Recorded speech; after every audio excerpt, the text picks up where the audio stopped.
Imagine a man who had conquered vast stretches of Central Asia, his armies thundering across mountains, deserts, and rivers, toppling kingdoms and bringing even the most defiant cities to their knees. And now, instead of pressing forward, he turns back, not in retreat, but with purpose. Why would the world's most feared conqueror return home? This was no ordinary journey. This was Genghis Khan returning to Mongolia, not as a tribal warlord, but as the supreme ruler of an empire stretching from the Caspian Sea to the borders of China. What came next would shape the destiny of Eurasia for generations. After a string of brilliant military campaigns from 1219 to 1223, including the complete destruction of the Khwarezmian Empire, Genghis Khan stood at the peak of his power. But with such power came new challenges. Conquering territory was one thing, governing it was another.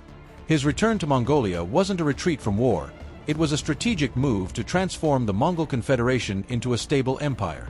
Upon his return to the Mongolian steppes, Genghis Khan focused on consolidating the lands he had conquered. The empire was now vast, diverse, and difficult to manage. He knew that brute force alone would not be enough to hold it together. What he needed was a system, a new kind of rule. And so, he began to reshape his domain with bold administrative reforms. Genghis Khan organized his empire into two muns, military units of 10,000 soldiers, not only for warfare but also for administrative efficiency. He appointed loyal generals and family members as governors and military commanders in distant regions, ensuring both control and communication across the empire.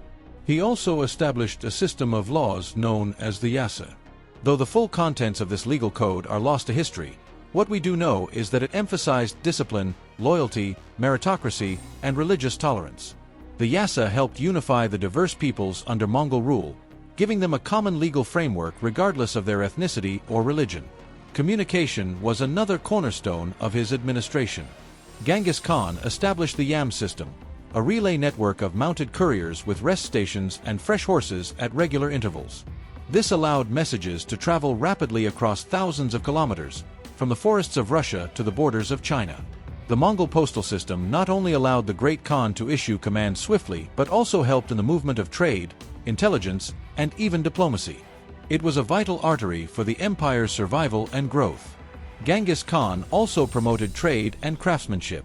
He understood the value of economic prosperity. Artisans and scholars captured during his campaigns were resettled in Mongolia or in other parts of the empire, where their skills could be used to enrich Mongol society. This openness to knowledge and innovation gave the Mongols access to technologies and administrative techniques from China, Persia, and the Islamic world. Most remarkably, Genghis Khan introduced religious freedom across his empire, a rare concept for the 13th century. His court hosted Buddhists, Muslims, Christians, and shamans, all treated with respect. This policy of tolerance helped keep unrest at bay and ensured the cooperation of subject peoples. Genghis Khan's return to Mongolia wasn't just the homecoming of a warrior, it was the turning point where he truly became an emperor. From the wind-swept steppes, he built a system that allowed the Mongol Empire to flourish long after his death. His reforms created the backbone of one of the most effective imperial structures the world has ever seen. His journey back wasn't the end of conquest, it was the birth of an enduring order. And in that moment, as the Great Khan stood once again on Mongol soil, he didn't just see the past he came from, he saw the future he would build.